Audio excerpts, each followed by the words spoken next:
питаннях є накладки.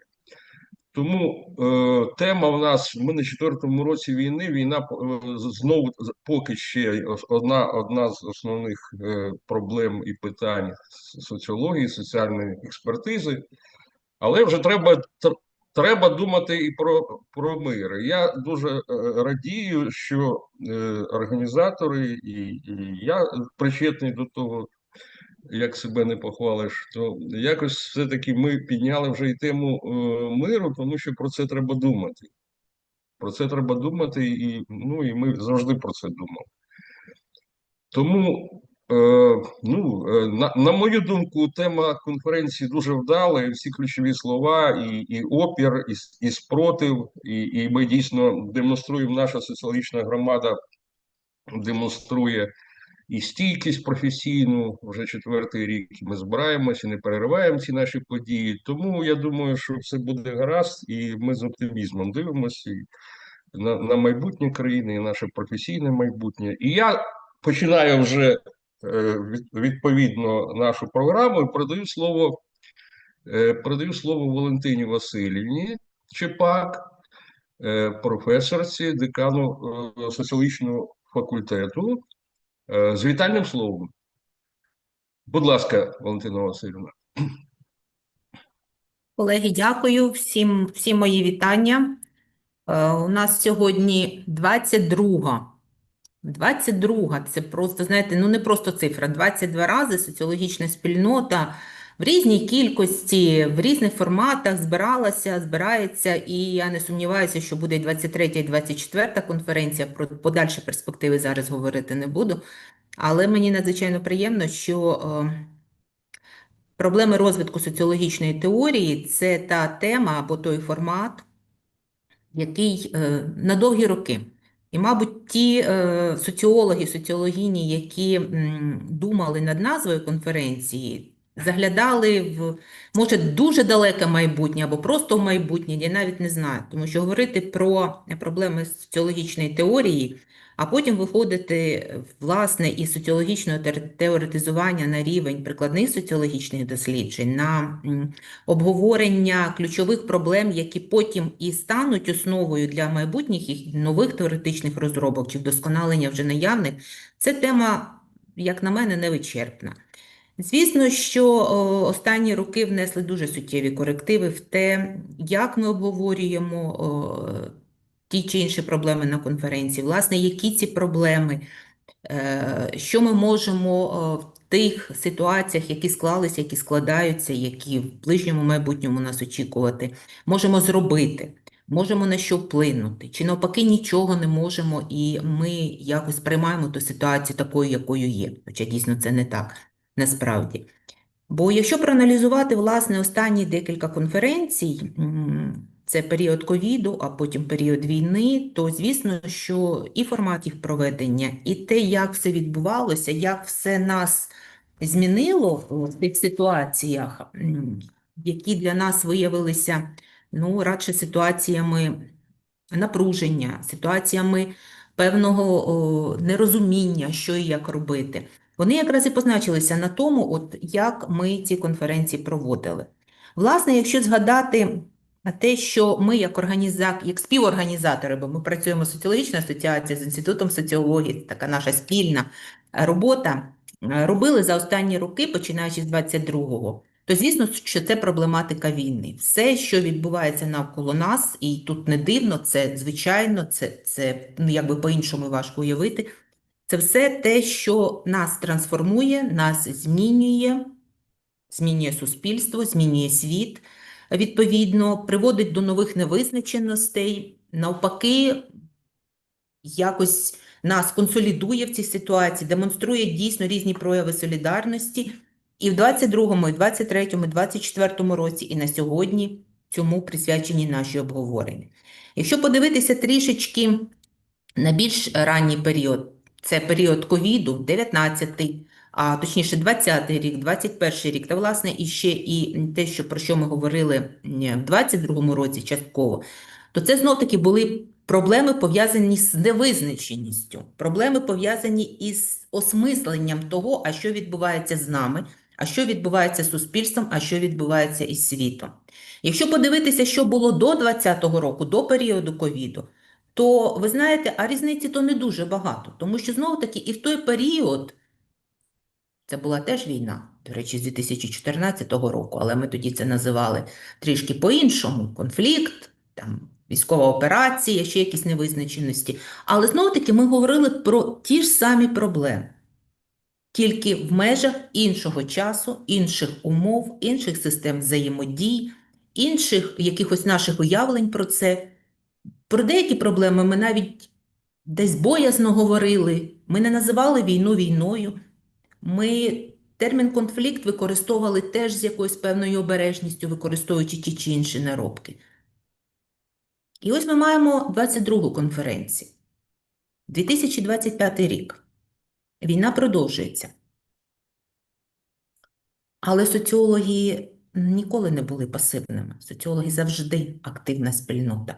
Соціологи – це та група, яка найбільш, мабуть, швидко включається в всі ці процеси і не просто спостерігає. Цей метод не наш домінуючий, відповідно. А соціологи – це ті, хто реагує. Соціологи – це ті, хто впливає на прийняття рішень. Соціологи – це ті, хто виробляє рекомендації, як, що робити, як діяти, куди рухатися.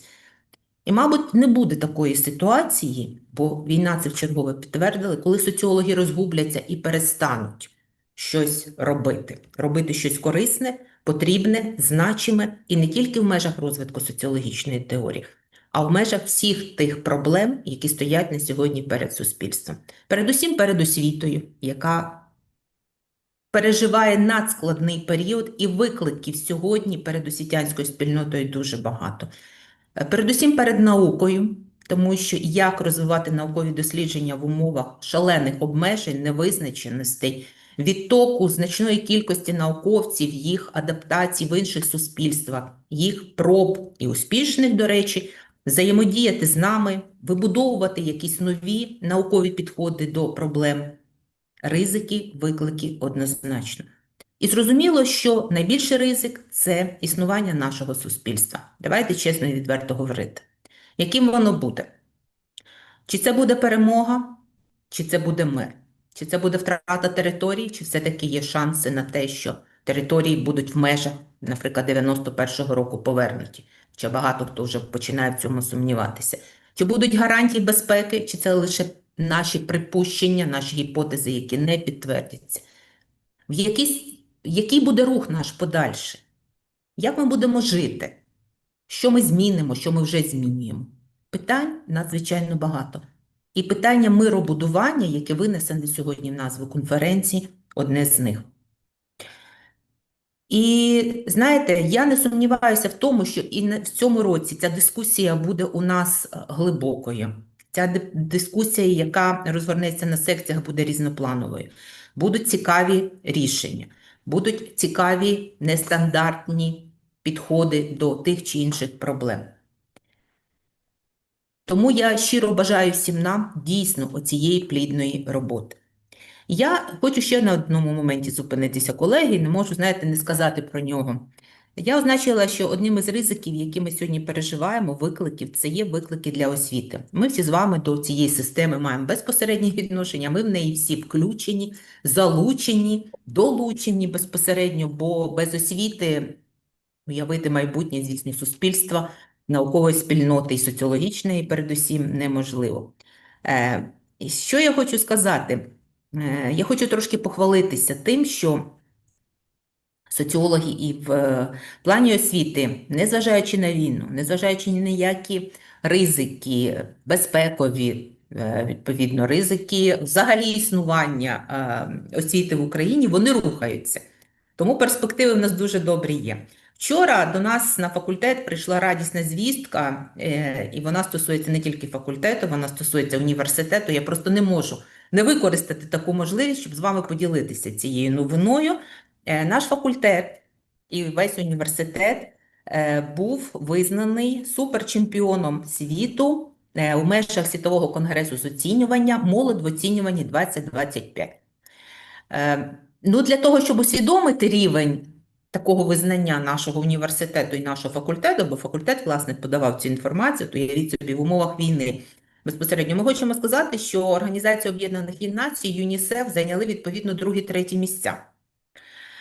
Ну, для нас це не просто, знаєте, таке чемпіонство. Для нас це підтвердження того, що всі процеси, які відбуваються, все, що ми робимо, воно навіть в умовах війни, здавалося б, да, парадокс, ну як таке можливо безпосередньо, воно має ось такі результати, які визнаються світовою спільнотою.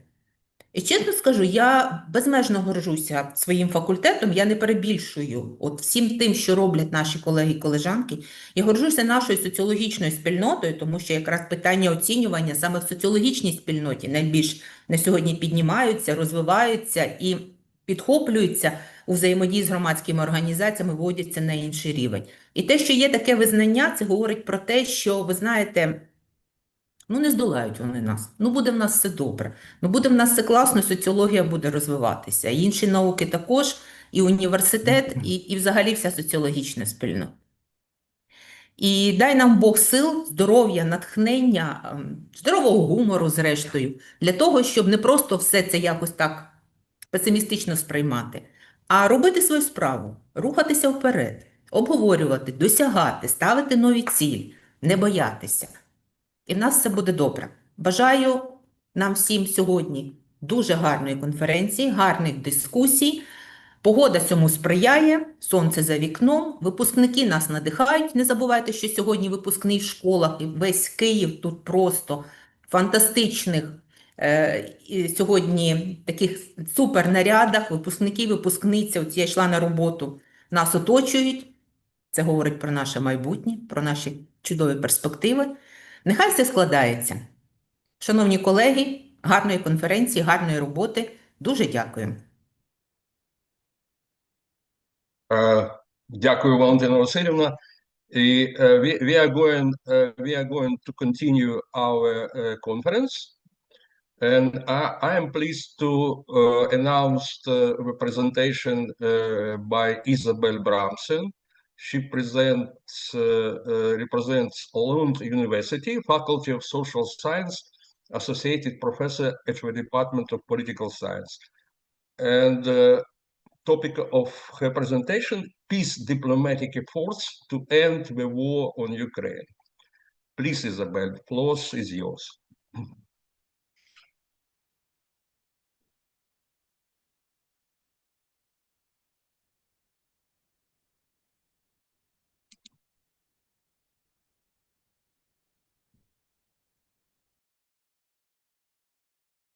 Like this. Fantastic. Can you hear me all right now? Thank you. Fantastic. Yeah, we are here. Yeah. Perfect. Thank you so much for the kind invitation to this excellent conference at this critical moment in time. Yes, as you mentioned, Victor, I'm associate professor at Lund University and director of Peace and Conflict Studies, and I've changed my title slightly to speak more generally about a micro-sociological take on peace diplomacy, but I will also to fit the overall framing of the conference, but I will bring in particular examples from Ukraine, peace diplomatic efforts to end Russia's full-scale invasion on Ukraine. Firstly, I want to flag that my presentation and my sort of reflections build on my recent book with Cambridge University Press, The Micro-Sociology of Peace and Conflict, and which kind of fits very well with the whole, focus of this conference to bring in sociological ideas to the study of peace building and resistance and conflict. The book is open access, and it presents a new micro-sociological framework to understand how larger patterns of peace and conflict are shaped by micro interactions. So everyday interactions amongst diplomats or everyday people, depending on also whether it's protest in the streets or fighting in the battlefield or fighting in the diplomatic room, well, then that is, actually not just some small element of peace and conflict. It is what makes up these larger patterns of peace and conflict. And it provides a framework also for analyzing micro interactions in peace diplomacy. So it builds on Randa Collins, the American sociologist, kind of ideas about interactions and what are the ingredients in successful, what he calls interaction rituals, and then the outcomes, how interactions between people, especially if there is physical co-presence, which we unfortunately do not have in this conference. For now, but like the importance of being in the same room, the interactions, the sort of falling into each other's rhythms, bodily rhythms, so kind of a good conversation or something like that, and a clear barrier to outsiders. These are different ingredients that Rana Collins has in his model, and sort of the core idea is that if you have these ingredients, some kind of mutual focus of attention. This is a picture from the Philippine peace talks between the Communist Party, the NDFP, and the Filipino government. And peace talks from 2017 that I was lucky to be able to observe for a week. So I was in this room to see sort of the interactions unfolding in the peace talks. And here you can see the different ingredients listed, rhythmic entrainment, with this kind of actually kind of a good dance-like in a rhythm of interaction, mutual focus of attention, a shared mood, bodily co-presence, and barrier to outsiders, and that generating some kind of social bond between individuals. This is also particularly so since the actually negotiators had been meeting on and off for 20 years, so they came to know each other quite well, and then energized individuals, which is kind of, again, a micro-sociological outcome of interactions, that if you are, here you can see they're laughing. This is obviously not always the case in many peace talk settings, but it was in this case. Well, then you're kind of energized. So I will come back to that. There are many other types of interactions, but this is kind of the basic model of interaction from microsociology. And the importance here is really the physical co-presence. It's not something you can replicate to the same extent in an online setting like this. I did a study of online negotiations in Yemen and Syria, where actually the negotiators from each sides that we interviewed kept talking about the importance of actually being physically in the same space. They called it the missing sense of peace, just how difficult it was to negotiate online. So this is a quote from a Syrian participant in the Syrian peace talks before the fall of Assad, saying, well, when we were facing each other, when we were talking to each other, there were at some point in that specific day, this is about the physical meetings, more people were smiling at each other, more jokes were made, like somebody from our side said something and they actually laughed. So again, this slight kind of approachment, softening up positions, even if it doesn't lead to anything broader, then something can happen in peace talks. But of course, it's especially over time. It's not something that happens in an afternoon. I'm often asked by the Danish media, even if I work in Sweden, I'm a Danish peace researcher, and come from Denmark, and in the Danish media, I'm often asked if there's a diplomatic meeting on a peace agreement or a potential ceasefire. I'm often asked, why didn't they come to a conclusion? Why haven't they got a breakthrough at this meeting? But really, I keep emphasizing the importance of time. This is an interview I did with the chief negotiator from Colombia, Sergio Jaramillo Caro, saying the people in Colombia thought that the talks lasted too long. I thought that the talks lasted too long in a political sense, but I don't think they lasted too long in terms of generating change.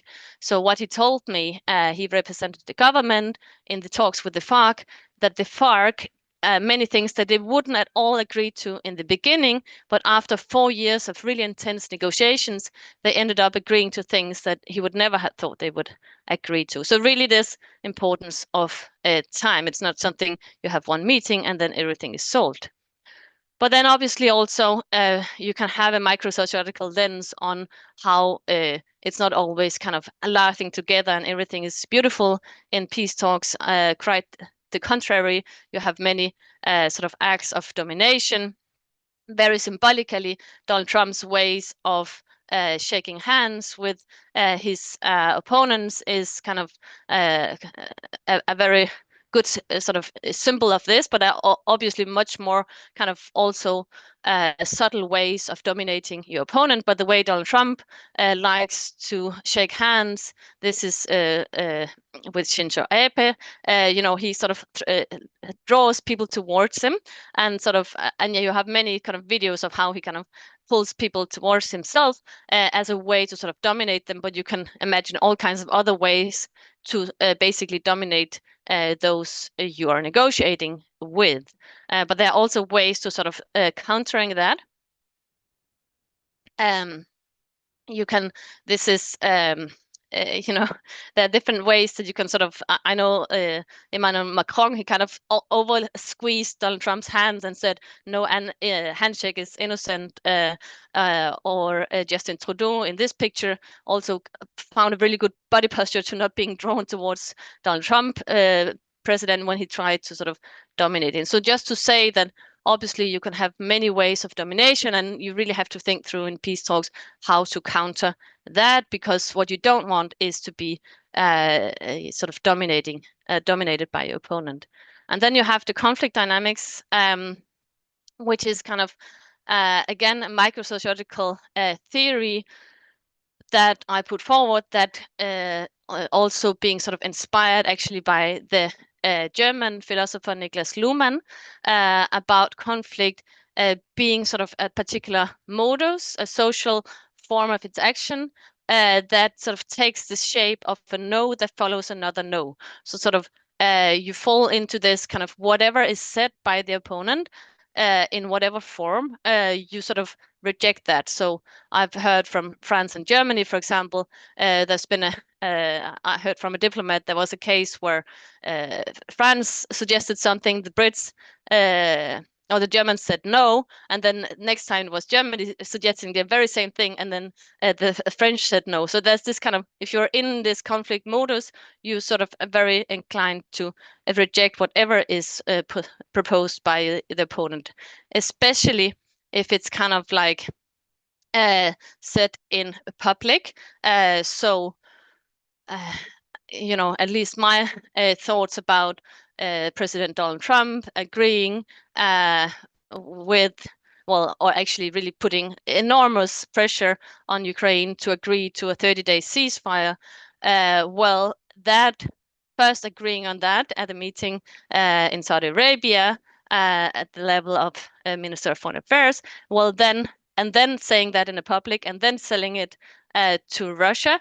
Even, I mean, it's very likely that Russia would have declined it anyway, but sort of the thing of saying it out in public makes it really even more unlikely for the Russians to be on board. If you say, well, this is an idea that one side of the conflict thinks it's a good idea, well, then you're very unlikely in public to have the other just, tagging on to that idea. And so this really emphasizes the importance of confidentiality in peace talks, that, even also not giving preemptive concessions in public like the US.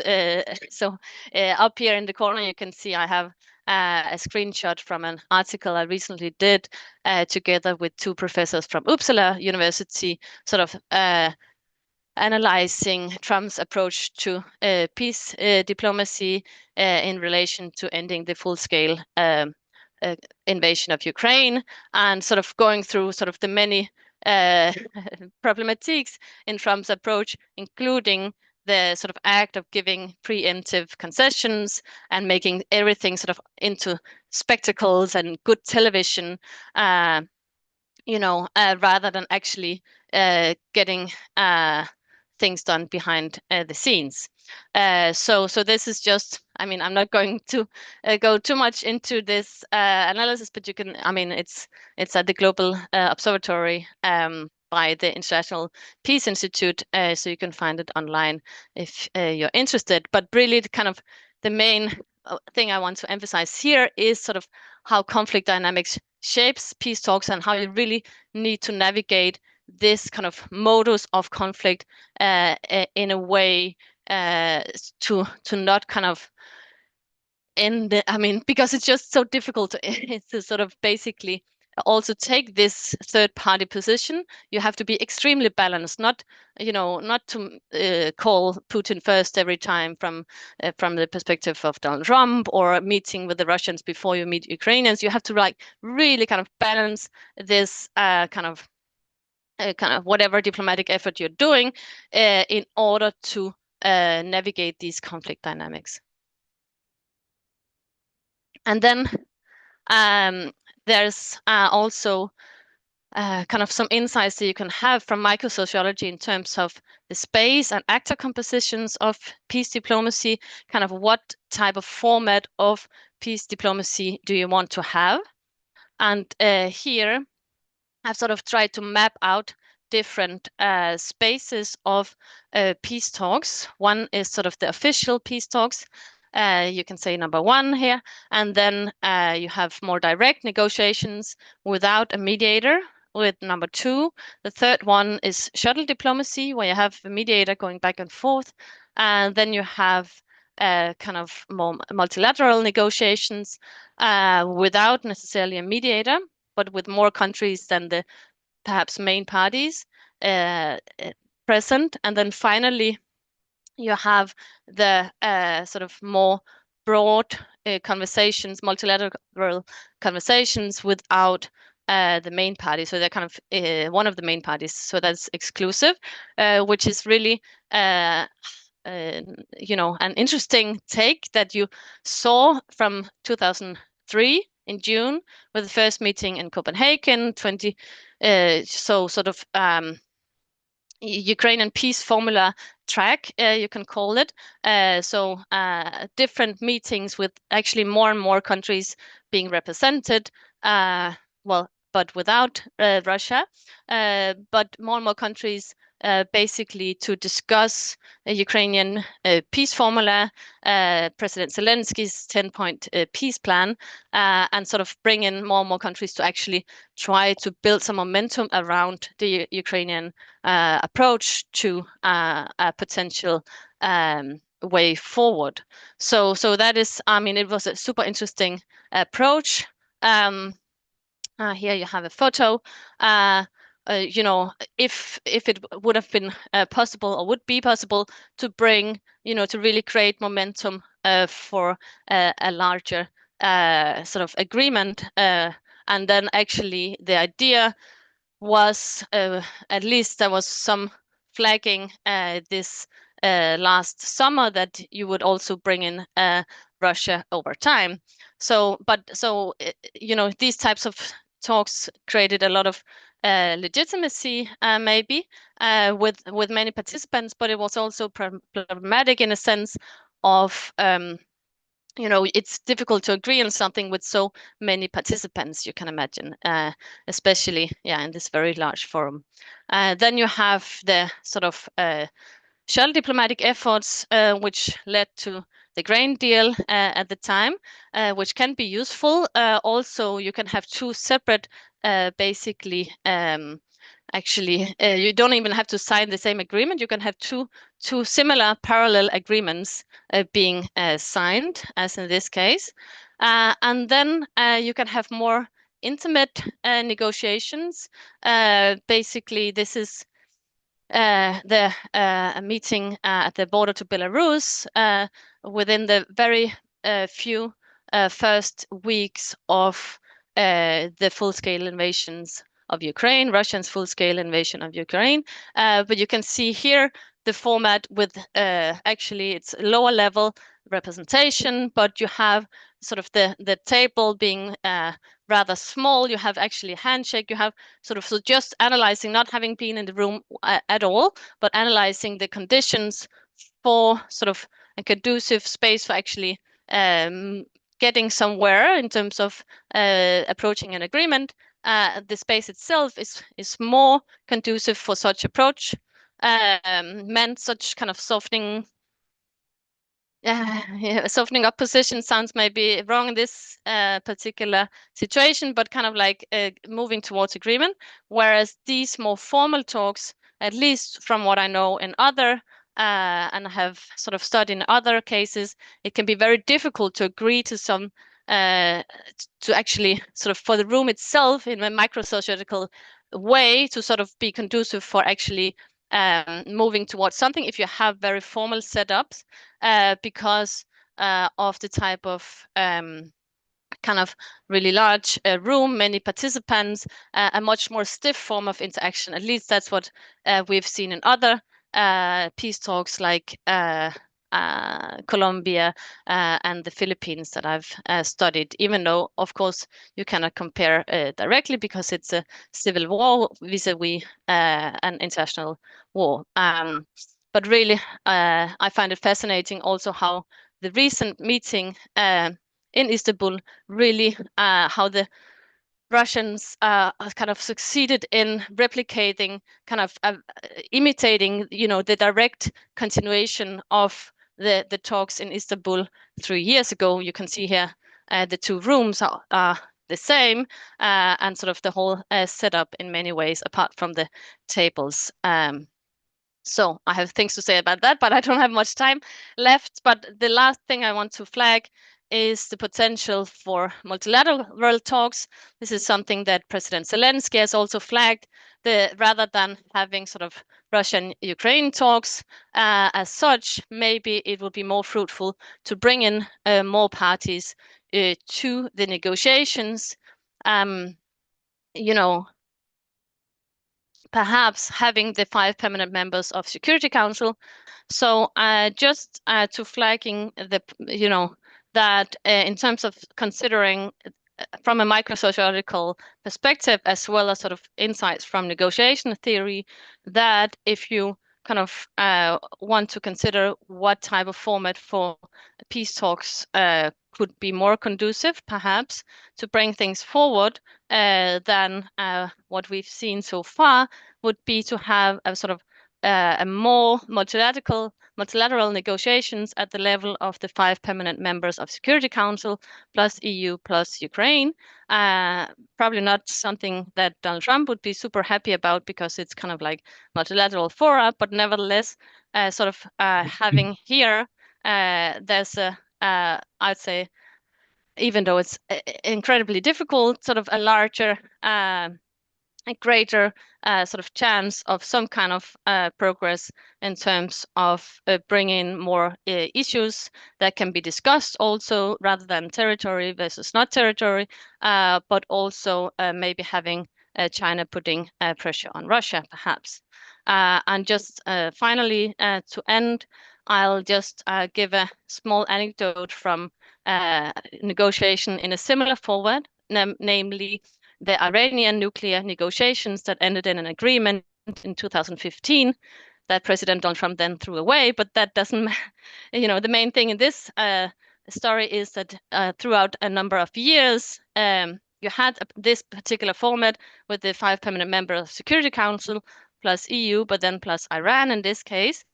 And there was a situation where you actually and this is Wendy Sherman. She was the main negotiator from the U.S., chief negotiator, and she has told me a story of where actually the parties were very, very close to an agreement. She thought there was kind of this was the agreement, but then the Iranians came with a large list of all kinds of other things that they wanted to bring in to the negotiations, and she became so angry she didn't know what to do. This is a very common practice in peace diplomacy, that you think you have an agreement, then you have one party coming on with a list of other things they want to add to the agreement, but then she didn't know what to do, so she tried to sort of keep back her anger, but she didn't succeed, so she started crying. And then apparently, what she said is that then the Iranians said, okay, we will kind of give up, we will give in, we will sign. Where do we sign?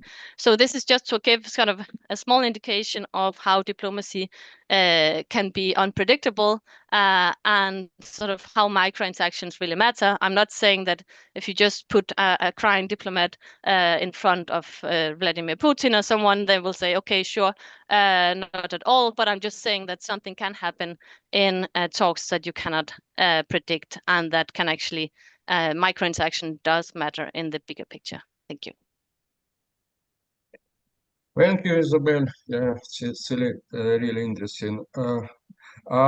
Can I ask you just to ask you to clarify one point, just because actually I am really impressed by your great argument, which peace and conflict are shaped by macro interaction. So you mean macro interaction at the top level of policies, the diplomatic macro interaction, or would it be interesting also to involve grassroots macro interaction as a part of shaping the peace?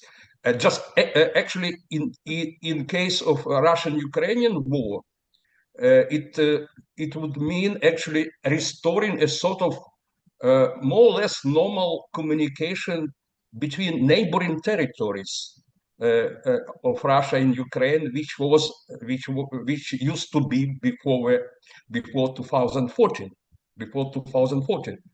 And actually, this is not a macro interaction which led to the war, but this was top level decision making, with the Putin decision.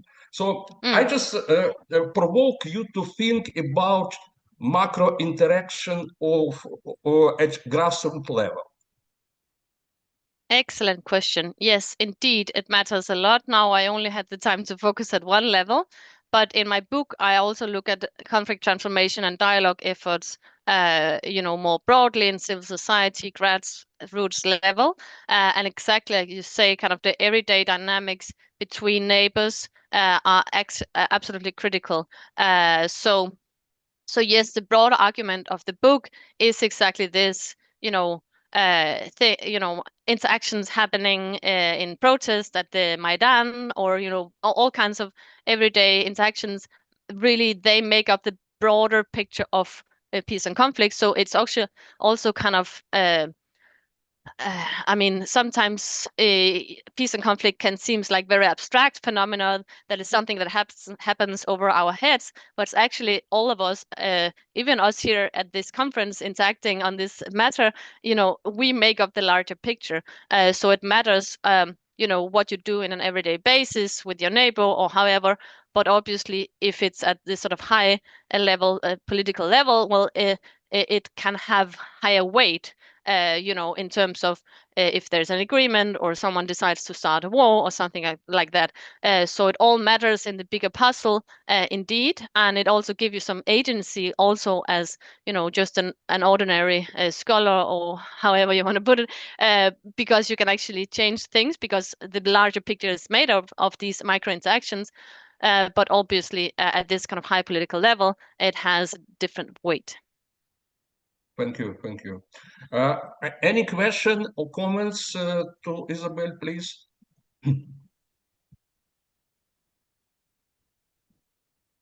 Alexei Bonder, please. Good morning, everyone. Isabel, thank you very much for your presentation. It's great, and thank you for your work, which you presented, actually. I have one question for you.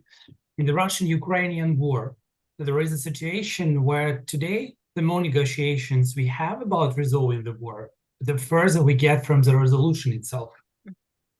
How do you generally predict a possible way out for Ukraine from this situation? And it doesn't seem that to use it right now, we are like in the film, maybe you watched it, the Groundhog Day, when you start your morning from the same routine again, over and over and over again. And the paradox that the scenarios which we have for resolving the war are getting far from Ukraine, the more participants we involve. And the paradox that on one hand, we have a lot of countries supporting Ukraine, but on the other hand, the conflict hasn't been resolved. And I think it's actually very, very far from resolution of this conflict. What do you think about this possible scenario, or maybe some pivotal moment in resolution of the conflict, the war, or Russian-Ukrainian war? Thank you very much. Yeah, thank you very much. I mean, well, firstly, I usually try to keep away from thinking in terms of what type of solution you should imagine, because first of all, I think there are way too many scholars and all kinds of people coming up with different solutions rather than actually I mean, because at the end of the day it's up to the the parties themselves at the negotiation table. So I'm not sure it's particularly useful necessarily to come with a solution, but more thinking in terms of who should be at the table to make the more conducive for actually coming to an agreement that is broader. So if it is at this kind of lower level, as I mentioned, this kind of the meeting in Istanbul after 3 years of lack of negotiations, really kind of replicated the same meeting you had in Istanbul 3 years ago. And I think this format is not particularly conducive for actually getting anywhere, because the Russians said quite clearly they're not interested in a ceasefire for 30 days. They're and there are sort of different kind of conditions for a full, a more kind of a long-term ceasefire are completely uneatable to Ukrainians for good reasons. You cannot, they want to actually get control over territory that they not even controlling, just because they write it into their constitutions that they was Russian. So that is kind of like you cannot in any way give in to that. That will be really problematic. But then what I'm saying is that if you bring more parties onto the table, you can bring more things onto whatever you're negotiating about. So, the lifting of sanctions or apparently whatever things the US seems very open about giving into. So actually having the US giving concessions about things rather than Ukraine, sort of, I don't know if you're following me, but rather than this kind of dead end, as I see it, in terms of, Russians want Ukraine to give up territory in order to even have a permanent ceasefire, which makes no sense. But well, maybe they can, and I don't know if that's the case, but it's more likely to have some kind of permanent ceasefire if the Russians can get lifting of sanctions instead, or some kind of US recognition of something that they want. So rather than Ukraine giving in, then EU and the US giving in to something. That's how I see it in terms of the bigger puzzle. I'm not going. I don't want to go too much into like which concessions, because it really matters on the particular particularity of potential agreement. But that's where I see some room for maneuver, at least. And I'm not thinking in terms of a peace agreement at this point. I don't see sort of much potential for that, but some kind of permanent ceasefire where you do not give up land as Ukraine at all, but kind of as President Zelensky said in this fall, saying, well, we've always been more interested in people's lives, saving people's lives, rather than territory. So rather than giving up territory, we sort of continue to fight for it diplomatically, but give up for now the military war for it. So kind of a bit like Northern Cyprus, where you have a permanent ceasefire and a buffer zone, but not some kind of sort of, oh yeah, we are signing that it's okay that you invade our country. So that I hope that it gave some input at least to this. Okay, thanks. I see another question. Agnieszka, do you have a very brief question? I think so. A brief question. I don't know Yeah, if the answer is brief, if but it's brief, please, very brief, and please, Isabel, very brief response. Thank you. Yes, sorry. Yes. Please yes. go, And perhaps Agnieszka. it can also just stay as a seed for further conversations, because I recognize it might be difficult to do a brief response, but it's nice to see you and thank you for the presentation. And the question is just because you speak about, of course about Ukraine too, but about Colombia and the Philippines, both contexts, that I've worked in and on, but it strikes me that, and when I try to think through that as well, right, through what we've learned from other contexts, and then there is many differences. Of course, we all know them, but one thing that I keep coming back to is, especially when we talk about those more micro practices, or if we talk about, which I don't necessarily like the language, but quote unquote tracks, or if we talk about how the kind of grassroots or civil society, how that's important and how that can feed into the bigger picture. Is it perhaps, do we need new models, or do we need a kind of a new way of thinking of our models when we're in the context with authoritarian regimes, right? Where so it becomes, Colombia and the Philippines are both contexts where the civil society was extremely strong and quote unquote on both sides. The internal conflicts, so there weren't really two countries, but the FARC has been influenced by this is not brief. Colombian This civil is not brief. society. I'm sorry. Please, The question was already complete asked, it. so I'll stop here. I'll stop here. Yes, thank you. I can come with the brief answer. The answer is yes, we need a different model also in relation to imperialist aspirations, because one thing is if you have an authoritarian regimes, but if the aspirations are not just about, smaller things, but like expanding your territory, as then it's just a different name of the game. So the insights that you can get from other peace talks at sort of civil war level is more in relation to the importance of time and sort of actions at the table. But that's also why I brought in the nuclear talks on in relation to Ukraine, because not with the imperialist strand, but at least the authoritarian, there are some insights you can have from there. But really, yes, we need to think through a new.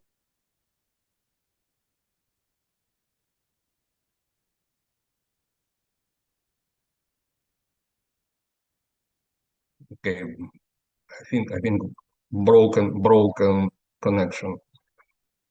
Okay, let's go further. Thank you, Isabel. Yeah, when we are going further to our schedule, and I'm pleased to invite to the presentation Marco Lehti. He represents Tampere University Faculty of Social Science, and also he's academic director of EMA program in peace mediation and conflict research. His presentation is peace building within the evolving global disorder and agonistic perspective. Please, Marco, floor is yours. Yeah, thank you very much indeed. And it's a great to continue on Isabel's presentation. I think that there will be some complementary in a way of talking. I was planning my thing about what I can share with you. It's a kind of given some thought with my recent research, which are dealing first a change of global ordering and multilateralism. And then also a kind of a local peace building. And I try to combine this kind of very general kind of a macro level with a micro level, and using the kind of Ukraine as an example, as being quite a lot of being focusing in my study on that. Let's see how it works in a given time. I have a couple of slides that will share it for you, and let's see. Yeah, here we have it. And let's make it probably easier to follow something which I'm gonna say. That is a kind of my topic. Then let's start about what's going on in the world at the moment, and how I'm seeing that we are, in my opinion, and living in the midst of systemic change of world ordering. The liberal normative order that has been hegemonic for over 3 decades may not have ceased completely to exist, but it certainly has lost its hegemony, leverage, and global reach. The end of a normative liberal order does not necessarily imply the end of the US role of a super hegemon, but a radical departure of the US from liberal norms implies a kind of under terms regime that we are witnessing the end of a liberal normative order. The evolving world is more multipolar and diverse, but more importantly, it lacks normative clarity and universalism that liberal ethos cherished. And that's very much concerned the peace building and how we are cherishing and promoting the peace building and understanding what is a peace. But how the evolving post-liberal world is described depends much on epistemological and ontological perspective of the observer. It's certainly seen a lot from the so-called Western liberal West as something as a destructive contestation of liberal norms and values and as a crisis, when from the global South perspective, it's more or less seen as something which is welcomed and a kind of a transformation from unipolarity and liberal the kind of a norms to the something a more diverse order. I think that when configuring characteristics of evolving trends of world ordering, it's important to understand that there are plurality of perspective and the ontological assumption how we understand the world order. And I think that is also better to discuss about the orders in plural. The question is, however, how the previous multilateral structures can adapt into the new kind of era of kind of a multipolarity and diversity, and how the peace building comes into the picture, and how actually is the peace even there. I'm not saying that the kind of the liberal norms are completely disappear and liberal kind of orders. It's becoming more what I'm putting more splintered. And the kind of things that it's lost its hegemony, but it's still there, and people and actors are relying on certain liberal norms, human rights, and so on. But we have to think about how to cope in this new order. And this new order has a very contradicting tendencies. On one hand, it is characterized by the rise of authoritarian regimes or even totalitarian regimes, illiberal norms, decline of democracy, and emergence of new non-Western forms of imperialism and colonialism, which we are witnessing in case of Russia, contributing to increase of inequality among the states, replacing principles with the muscles and excluding civil society engagement. But at the same time, if you look back from a global perspective, we see in global South, the local actors have increasingly gained trust and on their own agency, that just change can be locally made, and even where there were civil society actors, agencies limited by their regimes. So there are kind of a dual kind of a tendencies in existing kind of a order. Let's go further on. Sorry. Isabel already showed the kind of pictures where the kind of the different leaders are meeting, kind of dynamics with them. I choose this picture. It's not very clear on here, which I think that it symbolizes the change of the whole world ordering and the norms, how we are kind of making the peace, how we understanding the peace, and how the diplomacy is now taking place in this kind of a new evolving, well, could it disorder or multiple order, whatever we wanted to choose it. I think in many cases, Ukraine is a game changer in here. Also some other conflicts, especially the war in Gaza, is another game changer in here. But what we are witnessing in the case, if you look about quickly on the recent couple months about the Trump's peace diplomacy on Ukraine, I think that it's very kind of a unconventional, transactional, performative, and in many terms, it's very impulsive, blending public and private. In one hand, you can see that even that it breaks the kind of old conventions of making kind of a peace. It could have the opportunity to change the things and certainly open up certain path to the kind of peace negotiations. But it has a huge kind of problems and challenges. It is, in many terms, ignoring the Ukrainian ownership. It's ignoring multilateralism. It included the kind of a nationalist imperialist idea of security, peace, and sovereignty. Peace is something kind of defined by the big powers.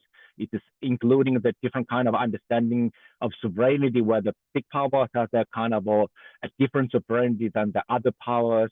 And externally, it is somehow accepting even the sphere of interest and ignoring and kind of a liberal norms. When I find it then here, it's important in that sense that it completely ignores the kind of a multilateral structures. But let's go further on and the issues which I kind of wanted to discuss on here and go more in deep.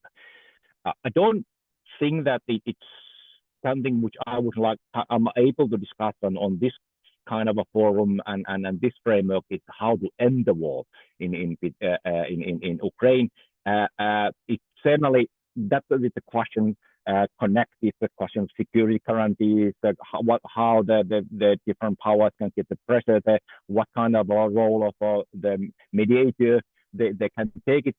But I want to more on make another question, how to win the peace, and focus more on the broader beyond the kind of peace negotiations, peace agreement that where the Isabel more on focused on, and the thing about that in building up a future peace, and we need to have another kind of a perspective also. We need to.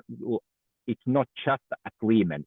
There are another supporting, complementing kind of systems and the structures are needed if we want to build up in long perspective a sustainable peace in Europe and including also in Ukraine. And here's something where I want to concentrating and what is the first is multilateralism, looking beyond only at the multilateralism as a forum of a peace negotiation, but looking at what is the role of a multilateral organizations and the systems for sustaining on a peace in the future. And then I'll look at more on the role of a local peace builders within Ukraine, and especially about during the interstate war, and look about the kind of what is important of social cohesion here. My kind of theoretical perspective, what was on subtitle, which I given was the agonistic perspective.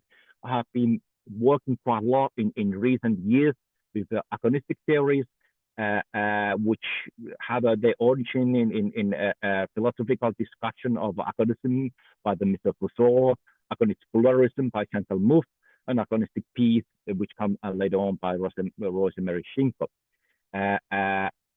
Their original theories, like Chantal Mouffe, theories of agonistic pluralism, theory of democracy, theory of egalitarian society, and how they can address and cope with the kind of ever-present antagonistic threats, and how they this kind of a system can create a system of peace which are able to transform inevitable trends of radical polarizations and escalation of violence into something which called agonism.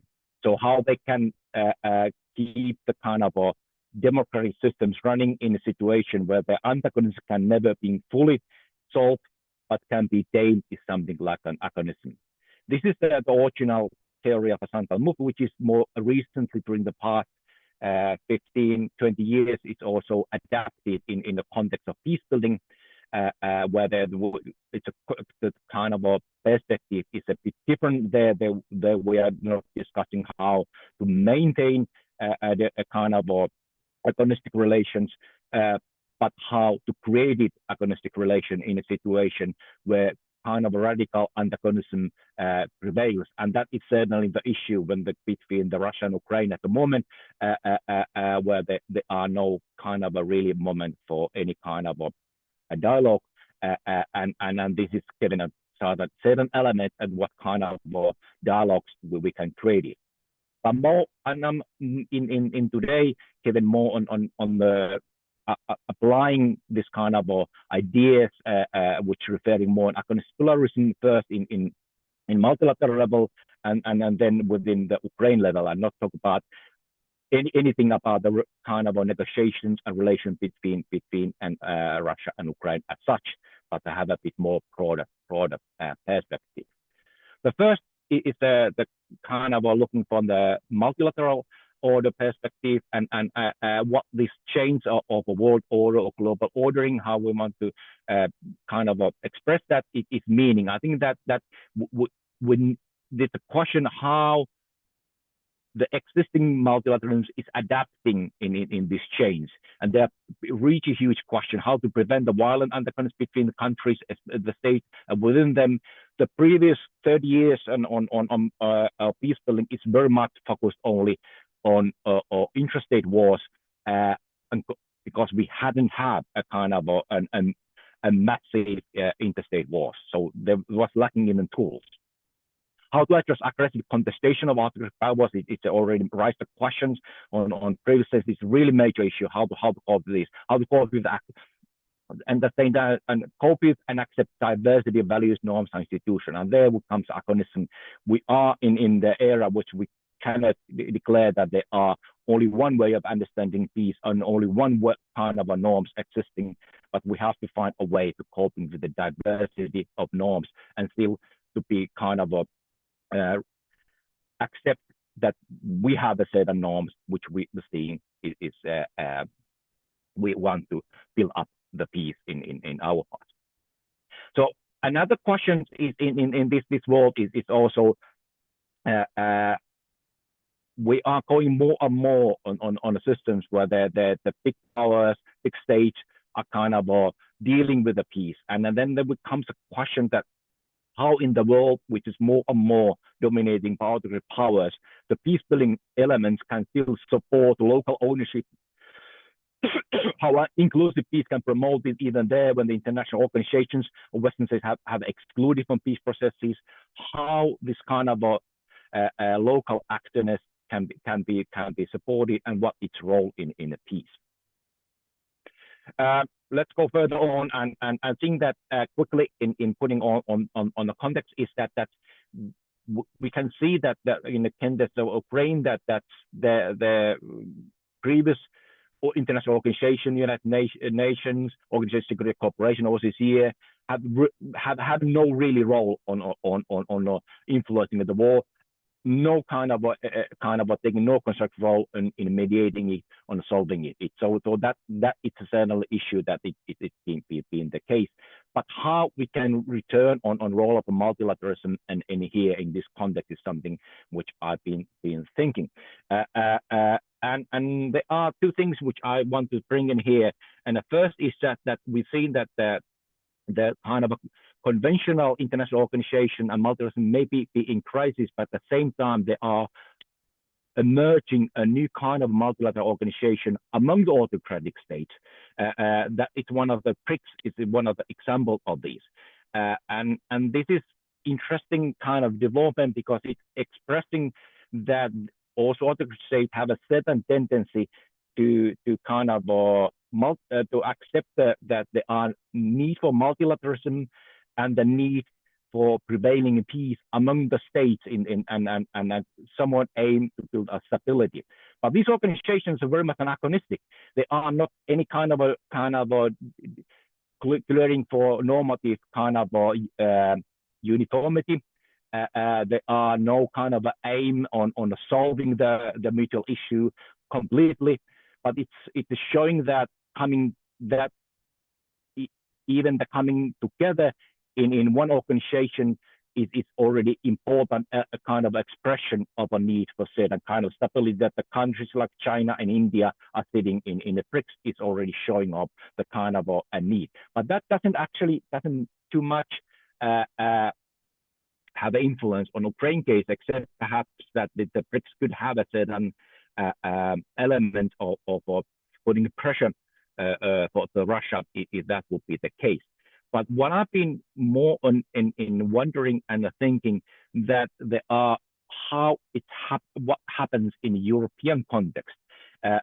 We don't have any really functioning multilateral organization now in Europe focusing and building about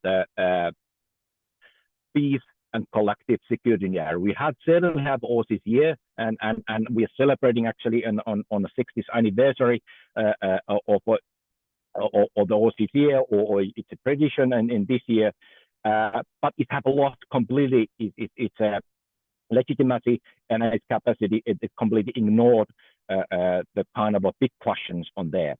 And what I think that we need in the kind of at this moment is to kind of think about a longer perspective, how we can recreate it on the European scale, on the multilateral organization, which accepts the normative diversity, where the kind of different actors, both democracies and authoritarian countries, come together and created certain kind of a limited and situated peace in the Europe. I think that is quite important, and it's surprising in a way that how the peace is discussed now in the Europe is very much only on focus in very short term kind of a perspective, how we organize perhaps a kind of a peace kind of a keeping operation, how the very kind of looking only one step ahead. I think that if you're looking back in the moment during the First World War, then there was created a kind of generated idea of League of Nations. During Second War was generated the idea of the nation, and even Cold War. And in 70s was generated the idea of a European cooperation for security. And now we need it on this. But then I go the other part, and I think that we need it one hand on a really visions and ideas of a European-wide kind of systems, kind of agonistic systems, which allowed a kind of different actors to come together and somehow imagine it a common peaceful future. But then with the completely thing in this world where the autocratic states kind of have more power, where the kind of big powers are using the muscles, and in a state of interstate war, we're seemingly that the kind of local civil society actors have no role at all. I would make an argument that they really do have a very kind of important role, and especially in the case of Ukraine. Ukraine shows a kind of a very unique examples how during the interstate war, kind of a local peace builders can have a very crucial role. And then we have to think about from a long perspective, also how to win the peace, but also in short perspective, how Ukraine have managed to kind of strengthen and its social cohesion even during the war. And this is things which have been working with certain and my Ukrainian colleagues on recent years on let's go in that on studying about the role of Ukrainian community of dialogue practitioners and how they have done a quite important work on organizing on different kind of dialogues, facilitating dialogues during the recent years, in bringing the people together where have very different opinions and position towards Ukrainian history, towards the kind of war, towards the peace, and enabling to maintain on social cohesion and something which I would call agonistic pluralism and agonistic peace in a time of war.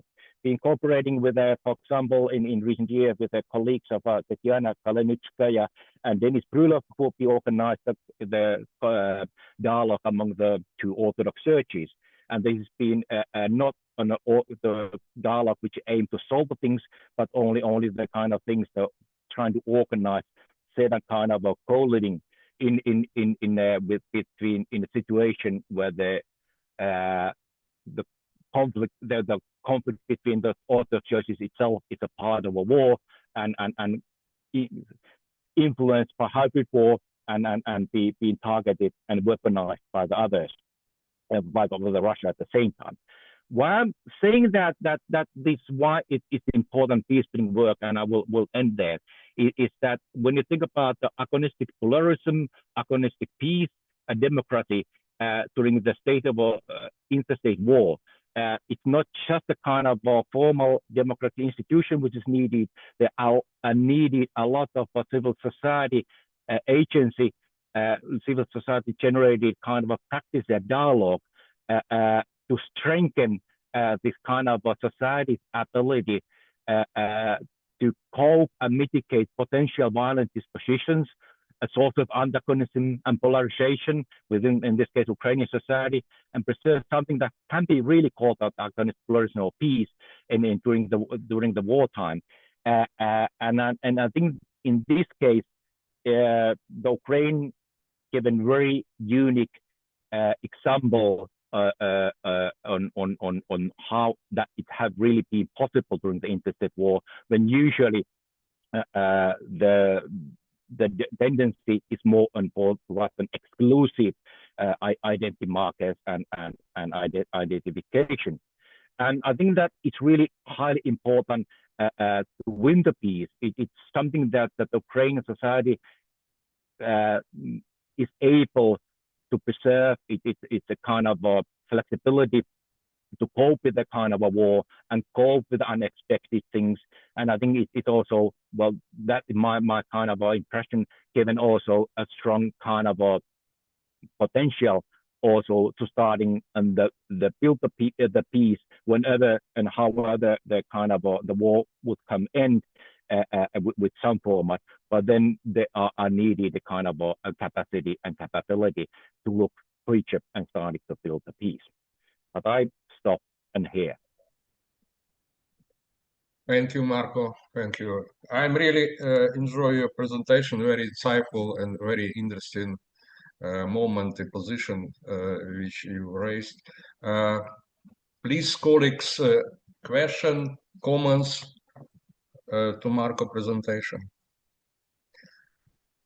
If I may, I just can I begin? Actually, I'm thinking about always theoretical, conceptual issues, but you excluded from your presentation the point about nuclear asymmetry in conflict in Russian-Ukrainian war, and we can admit that, for example, Russia made a great successful nuclear blackmail.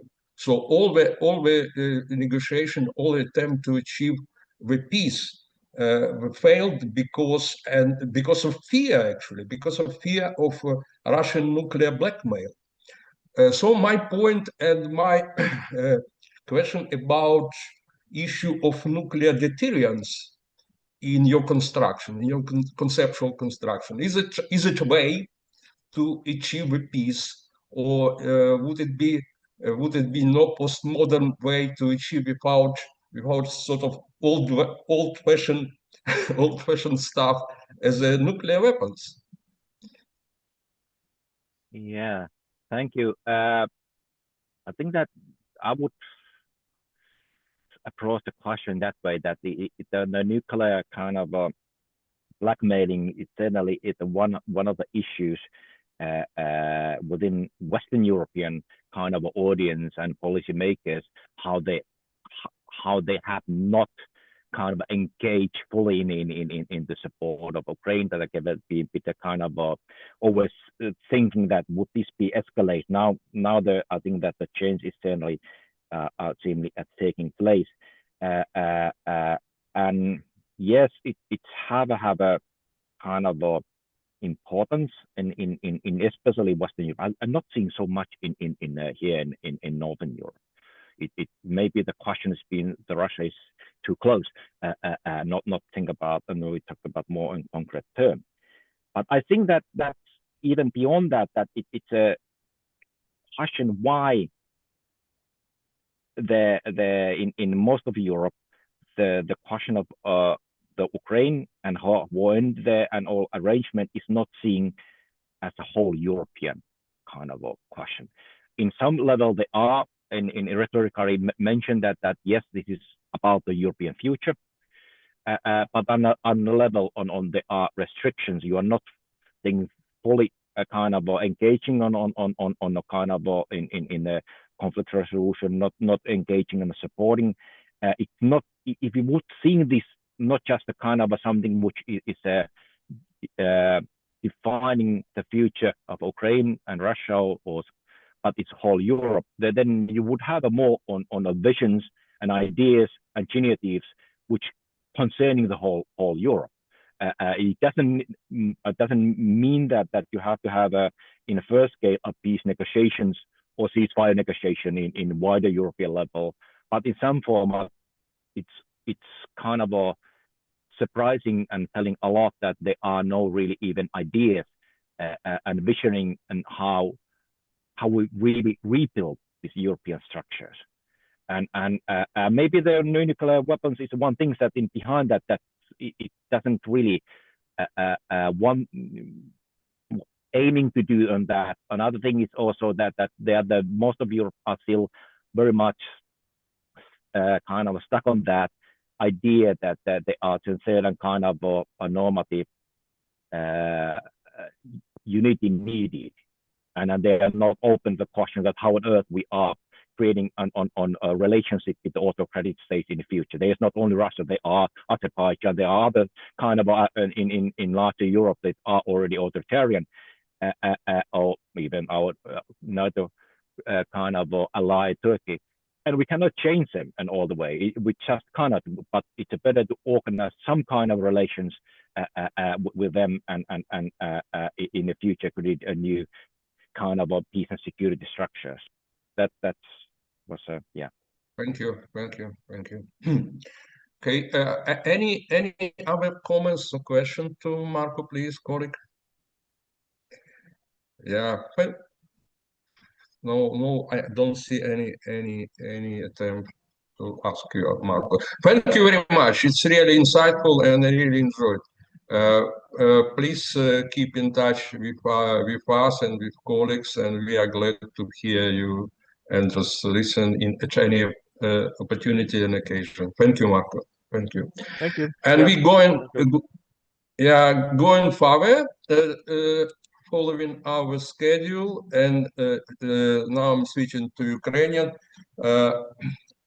Я дуже радий і зараз передати слово моїм колегам Олені Клименко та Гульбаршин Чепурко з їх доповіддю «Солідарність в українському суспільстві під час російської військової агресії».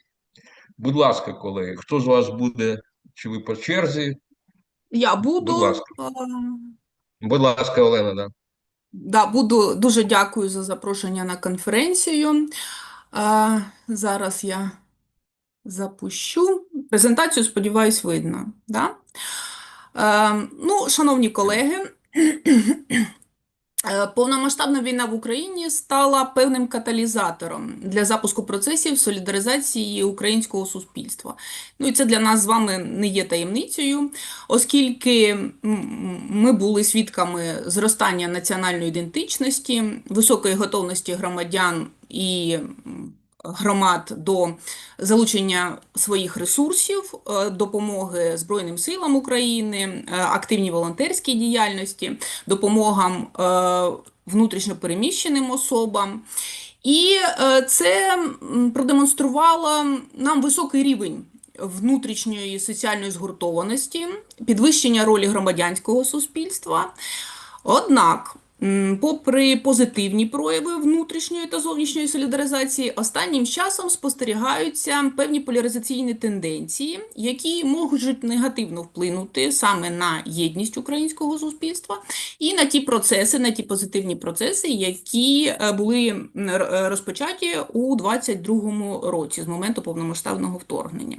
Тому відділ соціальної експертизи, зокрема його керівник Чепурко Гульбаршин Іскаківна і я, провели певне дослідження, я б сказала так, проблем збереження солідарності в українському суспільстві під час російської військової агресії, зроблене на матеріалах соціологічного моніторингу «Українське суспільство в умовах війни 2024 рік» і в рамках науково-дослідної теми, якою керує наш з вами шановний модератор, пан Віктор Степаненко. І результати цього дослідження я сьогодні презентую. Маю честь вам презентувати такому широкому колу науковців. Основним завданням нашої наукової розвідки стало виокремлення чинників, які можуть спровокувати виникнення конфліктів в українському суспільстві, що негативно вплинуть на самі процеси солідаризації. Тому одним із ключових запитань зазначеного моніторингу було таке: як ви вважаєте, що насамперед створює конфлікти між звичайними людьми в українському суспільстві? І результати розподілу відповідей респондентів представлені на слайді у повному обсязі, де вказано пріоритетну послідовність чинників, що можуть спровокувати виникнення конфліктів в українському суспільстві. Далі ми їх проаналізуємо за блоками, відповідно по зниженню ієрархії. Виявлення актуальних чинників, які можуть спровокувати конфлікти, дозволило нам ідентифікувати потенційно небезпечні ситуації за певних обставин, які можуть спровокувати конфлікти, або за певних обставин, які можуть навпаки консолідувати українське суспільство. Тому ми запропонували розглядати як конфліктогени, так і процеси солідаризації у двох вимірах: у вертикальному вимірі і у горизонтальному вимірі. У вертикальному вимірі ми розглядаємо відносини між суспільством і державою, обумовлені виникненням стратегічних суперечностей. У горизонтальному вимірі ми розглядаємо взаємодії різних соціальних груп, і саме через їх досвід проживання війни або ті обставини, з якими вони стикаються, і через які вони можуть конфліктувати або провокувати, навпаки, солідаризацію навколо себе. І у нашому випадку це три категорії: ті, хто пішов воювати, представники Збройних сил, хто перемістився в рамках держави, хто переїхав за кордон, і хто переїхав за кордон і повернувся, звичайно, після повномасштабного вторгнення. Наступний слайд демонструє саме яким чином, схему, яким чином ми розподілили виміри. За результатами моніторингового дослідження, усі чинники, які, на думку респондентів, можуть спровокувати виникнення конфліктів в українському суспільстві або, навпаки, об'єднати навколо вирішення цієї проблеми, нами були розділені на такі групи, на три групи, кожна з яких була спрямована на той чи інший вимір. І далі ми бачимо, аналізуємо. Перша група чинників, що можуть спровокувати виникнення конфліктів в Україні, мають підвищений рівень зацікавленості з боку респондентів, і найбільш актуальні, що на думку наших респондентів, це перш за все проблеми та соціальні суперечності процесу мобілізації, політичні та військові рішення української влади щодо російсько-української війни, використання та статус російської мови в Україні, нерівність між людьми, яка обумовлена різними соціальними положеннями та рівнем доходів, діяльність політиків загальнодержавного рівня і діяльність політиків місцевого рівня. Це те, що входить в топ найбільш актуальних проблем. Наступна, друга група чинників, які також знаходяться у вертикальному вимірі і стосуються відносин суспільства і держави, однак є менш конфліктогенними, і до них ми відносили питання національної історії, зокрема, це питання, що стосуються історії Радянського Союзу, історії ОУН-УПА, відносини між православними церквами України і міжнародні відносини України, зокрема з Європейським Союзом, Сполученими Штатами, Міжнародним валютним фондом, Китаєм тощо. І розподіл відповідей респондентів відбувся таким чином. Зазначені чинники виникнення конфліктів можна визначити як фонові, оскільки вони стають темою суперечок в суспільстві час від часу і набувають актуальності для суспільства періодично, не мають прямої залежності від подій війни. Що ж до вертикального рівня, то небезпека втрати незалежності солідаризувала українське суспільство. Однак є певні фактори, які підвищують або стимулюють, або провокують існування постійної соціальної напруги, спрямовані на активізацію збройної боротьби та наближення перемоги. А тому найбільш пріоритетними є конфлікти, які стосуються відносин суспільства і держави, зокрема в контексті прийняття доленосних рішень. І що ми з вами безпосередньо спостерігаємо, і ці питання найчастіше викликають дискусії, суперечності, і виникають проблеми соціального невдоволення. Третя група. До третьої групи, яка знаходиться на горизонтальному вимірі, входять, скажімо так, ситуації, обумовлені різним досвідом респондентів щодо проживання певних обставин або умов війни. Це, перш за все, перебування за кордоном громадян України, які виїхали через війну, прибуття переселенців у нові місця проживання в Україні, взаємини з людьми, які мають нетрадиційну сексуальну орієнтацію, повернення та інтеграція до суспільства ветеранів війни, взаємини з людьми, які мають взаємини з різними етнічними групами, наприклад, ромами, вихідцями з Африки, тощо. Тож результати дослідження свідчать про те, що перед небезпекою, яка солідаризувала суспільство, всі суперечки і конфлікти горизонтального рівня між різними групами, категоріями населення через різний досвід життя та проживання війни відходять на другий план і консолідують суспільство в боротьбі з загальною проблемою, боротьбою за незалежність та прийняттям державних рішень, яке суспільство може вважати як такими, що є адекватними, або ж такими, що ні. Далі нами було виділено категорії населення, які, на нашу думку, є найбільш вразливими або чутливими до впливу у цих конфліктогенів. Перш за все, ми виділили військовослужбовці, потім ми виділили це громадяни України, які виїхали з тимчасово окупованих територій на територію, що контролюються Українською державою, і громадян України, які після 24 лютого 2022 року якийсь час перебували за кордоном та повернулись в Україну і зараз живуть серед нас. Спочатку в нашій гіпотезі, перша наша гіпотеза була така, що найбільш чутливими і найбільш сприятливими це є представники військовослужбовці.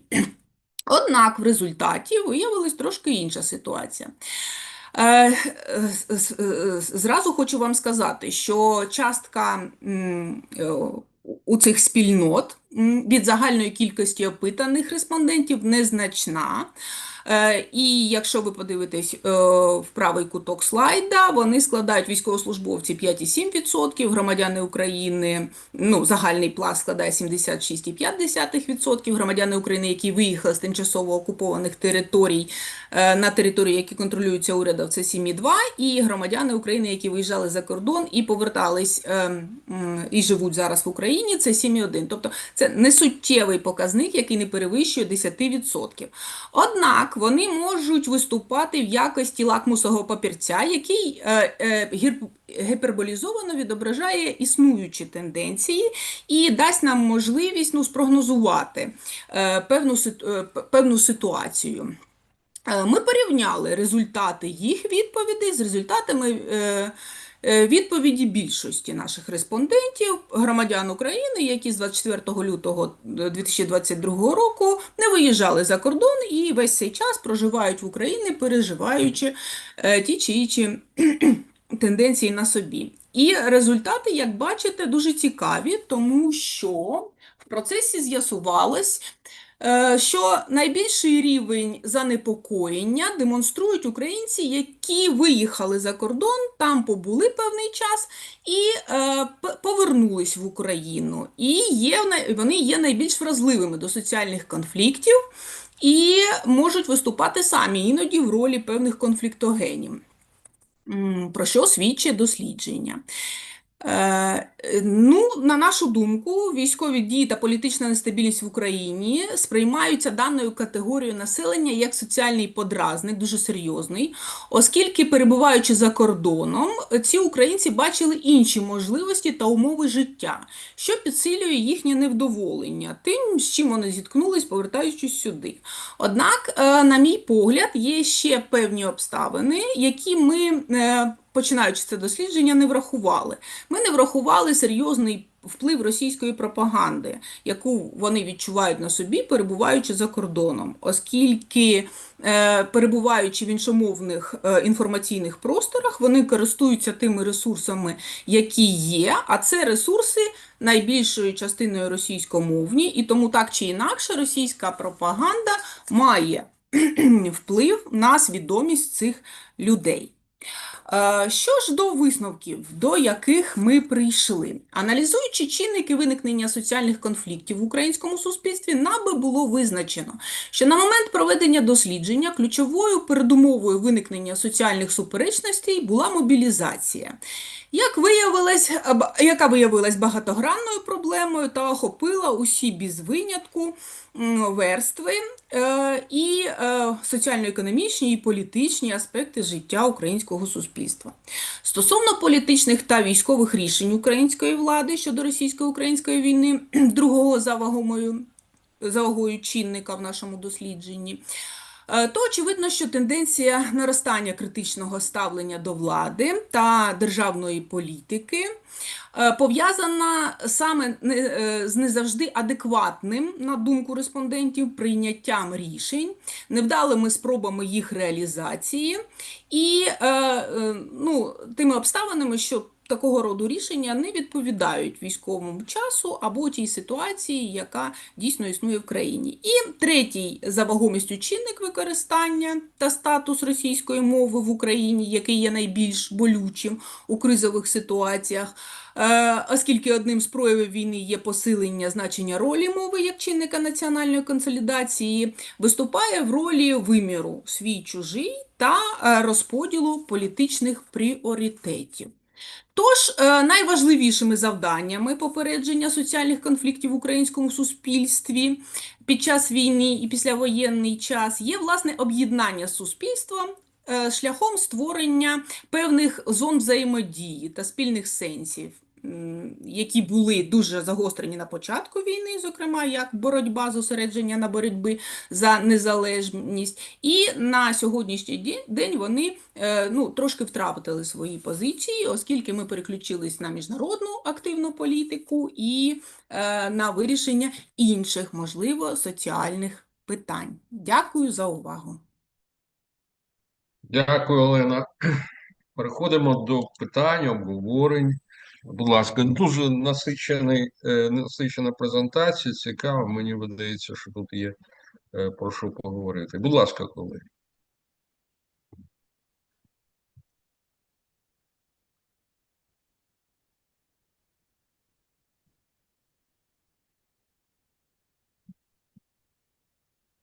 Я хотів би також підтримати і дуже вдячний, що Олена згадала про це. Ми дійсно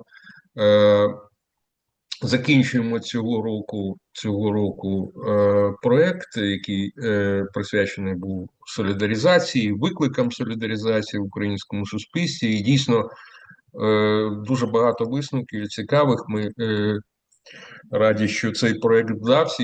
Єдина проблема, що цього року у нас не буде можливості провести моніторинг і ще раз прокрутити принаймні той невеличкий блок, який нам вдалося втиснути в минулорічний моніторинг. З цим проблеми завжди. Я маю на увазі з організацією, з грошима для моніторингів. І в цьому році у нас завдання просто всі ці матеріали допрацювати і випустити пристойну збірку на кінець року. Тому це своєрідні такі анонси. І я дякую, що Олена і Баршин, вони дуже активно працюють в цьому проєкті. І дуже важливий сегмент покривають саме конкретної проблематики, аргументованої і науково підтвердженої саме дослідженнями, і це підтверджується не лише нашими дослідженнями, зокрема про зони напруги і про динаміку солідарності порівняно з першим роком повномасштабного вторгнення 22-го року, але й іншими дослідженнями, зокрема щодо вертикальної солідаризації. До Солідаризація – речі, це взаємин громадян суспільства з державою. з державою. Да, до речі, держава, ну, до честі сказати, да, розуміє важливість цього процесу вертикальної солідаризації. Тобто вона розуміє, що, можливо, роздратування її діяльністю може, ну, консолідувати суспільство, цікавиться цим питанням і навіть створила цілий фонд згуртованості та солідарності та згуртованості. Є державний фонд, який, безумовно, нічим не займається, однак отримує гроші і, ну, я так думаю, що використовує наші з вами дослідження, оскільки регулярно голова цього фонду виступає і свідчить, і свідчить про те, що ну, вона користується нашими матеріалами. Тому фонд такий є державний. Держава зацікавлена, видно, в тому, щоб мінімізувати процеси вертикальної солідаризації і перекинути їх на процеси горизонтальної, коли відбудеться, скажімо так, майнова поляризація суспільства або поляризація суспільства щодо представників певних категорій і груп. Однак, як показує наше з вами дослідження, це, ну, не головний тригер, і якщо і існує певна якась там роздратованість або певний якийсь негатив, то він не такий значний, він не виходить за межі 10%, а це не є, плюс-мінус 5%, це не є суттєвим відхиленням від норми. До речі, я хотів тоді вдогонку спитати, зараз тоді основний, наскільки я розумію, з ваших досліджень, результатів, зараз основний подразник і один з серйозних конфліктів саме по потенціалу конфліктному – це фактор війни. Чи я не правий, чи все-таки те, що ви згадали, Це фактор мобілізації. Це фактор мобілізації. мобілізації. Не сам фактор війни як такий, а фактор мобілізації і в контексті справедливості, несправедливості. Тобто він сприймається... Він поступається, скажімо, майновим або соціально-економічним диференціаціям. Якщо ми подивимось, то проблеми та соціальні суперечності мобілізації займають 50%, 50,4% я вивела на... А от рівень доходів, да, та соціальний статус у нас займають 44,6%. Тобто, да, безумовно, існує майнова диференціація суспільства, яка загострюється, тому що нерівномірний розподіл доходів, і ми розуміємо це. Однак питання державного рівня, вони в пріоритеті, тобто топ-3 позиції – це проблеми та соціальні суперечності мобілізації, політичні та військові рішення української влади і використання та статус російської мови. Оце топ-позиції, які турбують суспільство і об'єднують навколо себе суспільство. А четверте місце посідає, тобто в трійку не входить, однак четверте місце посідає саме соціальна диференціація і питання про рівень доходів. Тому що він дуже полярний. Середня заробітна плата, за даними Мінсоцполітики, в Україні становить 18 500 гривень. Ну, ми розуміємо, що ми не можемо порівнювати цю середню з зарплатами військових, ми не можемо порівнювати цю середню з матеріальною допомогою, яку отримували ті, хто певний час перебував за кордоном, потім повернувся. Тобто це суттєвий показник. І потім це якось треба буде вирівнювати. Однак зараз він не є домінуючим. Ну да, зараз я темі передам слово. Я хотів би ще згадати, що тут можливий такий кумулятивний ефект, тобто ці фактори можуть накладатись один на одний і фактично тут посилювати одне одного. Дякую, Артемій, будь ласка, питання. Дейнека. Так, в мене Чи питання коментар? стосовно цього якраз третього показника про використання статус російської мови. А як ви інтерпретуєте взагалі відповіді? Тому що мені здається, що у таке формулювання можна вкладати протилежні за змістом розуміння респондентів. Тобто можна сказати, що джерелом конфлікту є те, що хтось використовує російську мову, або джерелом конфлікту є те, що хтось не дає використовувати російську мову, наприклад. І як бути з цими, як ви інтерпретуєте цю зміну? Щас, да, я вам зараз скажу. Найбільше чомусь питання мови цікавить дві категорії. Зараз ми до них повернемось. Це ВПО. І це ті, хто виїжджав за кордон і повернувся. Це найбільші категорії, які дають максимальний показник за цією характеристикою.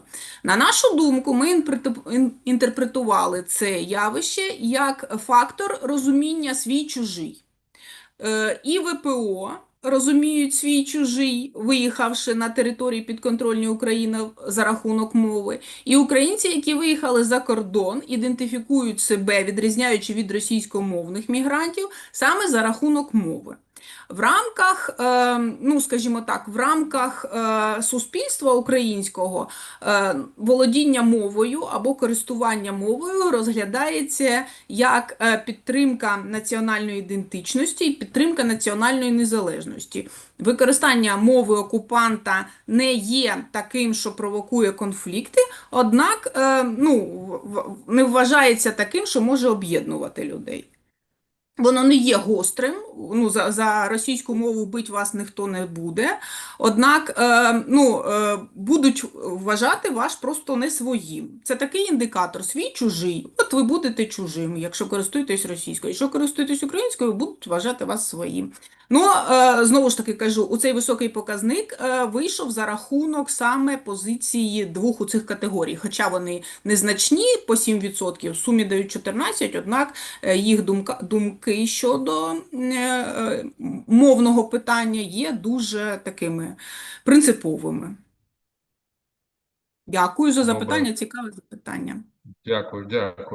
Хотів спитати, у нас в переліку релігійний фактор взагалі був відсутній? Чи Ні, він у нас є релігійний. Да, у нас є релігійний фактор, зараз ми до нього повернемось.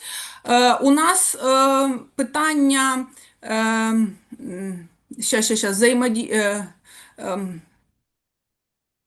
питання релігійне займає шосту позицію в топі. Воно, не шосту. Да, бачу, да. Шосту позицію відмінності між православними церквами в Україні цікавить це питання 25,5%.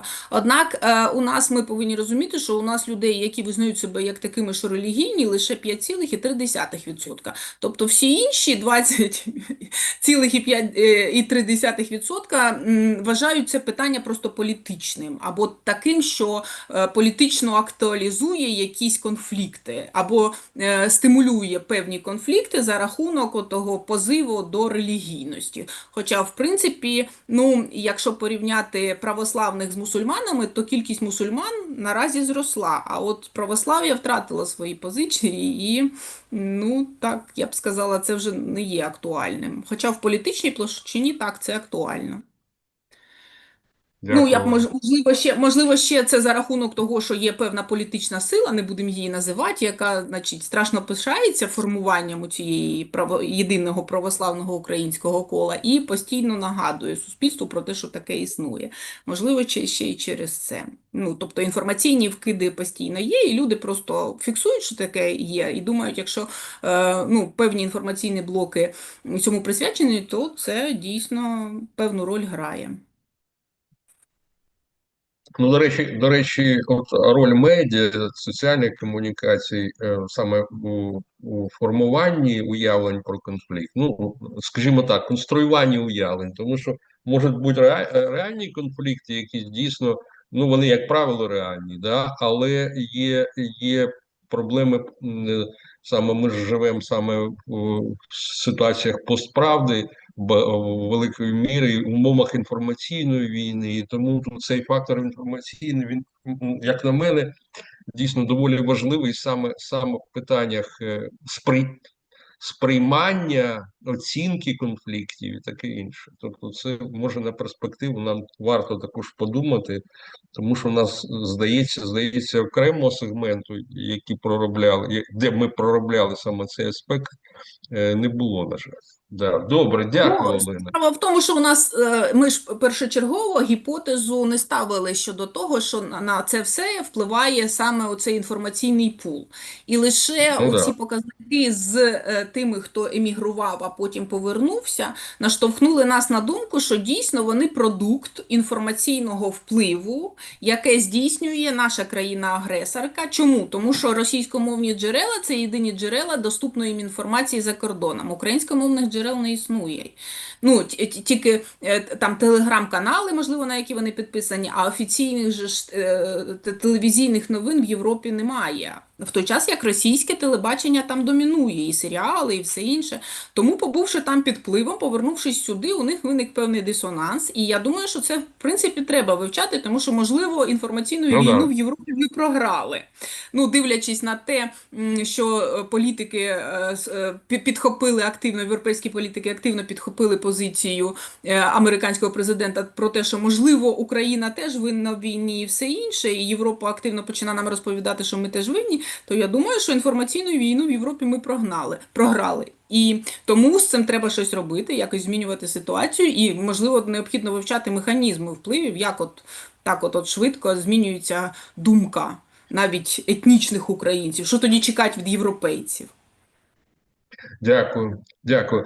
Шановні колеги, ніколи немає питань. Я думаю, по ходу ми ще будемо про це говорити. І, будь ласка, звертайтесь до пані Олени, до Баршин. Я зараз бачу, що в нас є. I'm now just watching to our presentation list, and I see some colleagues from Georgia, for example, Lia Akhaladze. Would you like to say something, Leah, to us? Or Omar Ardashelia, please, if you hear me, please. No? Окей. Отже, ми трішечки зекономили часу, і більше у нас часу буде на каву.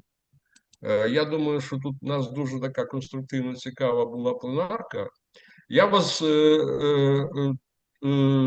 Я вам вдячний за гарну активність, за те, що ви витримали цей час з нами, і бажаю конструктивної конференції, продовження обговорення саме в секціях. І тут не знаєш, куди примкнути, бо всюди цікаво. Отже, зараз п'ємо чай, відпочиваємо і продовжуємо працювати. Дякую, колеги. Так. Всім дякую за участь в пленарці. Нагадую, що в нас паралельно працюватиме 4 секції. Всі вони визначені в програмі. Лише робота секції починається о 13:00. Відводиться часу до 3 годин. В принципі, на розгляд, звісно, модераторів і учасників секції ви можете бути вільними в організації дискусій. Ось, але бажано дуже сильно не затягувати. І крім цього, ще у нас о 14:00, нагадаю, починає свою роботу круглий стіл. Ось, відповідно, просто хочу звернути увагу, що він починає свою роботу трошки пізніше, ніж секції. Не о 13, а о 14 годині. Круглий стіл присвячений проблематиці міжнародної технічної допомоги заради миру та відновлення. Дякую, колеги. Відпочиваємо і збираємося в перший. Все. До зустрічі на секціях. Лінки є в програмі.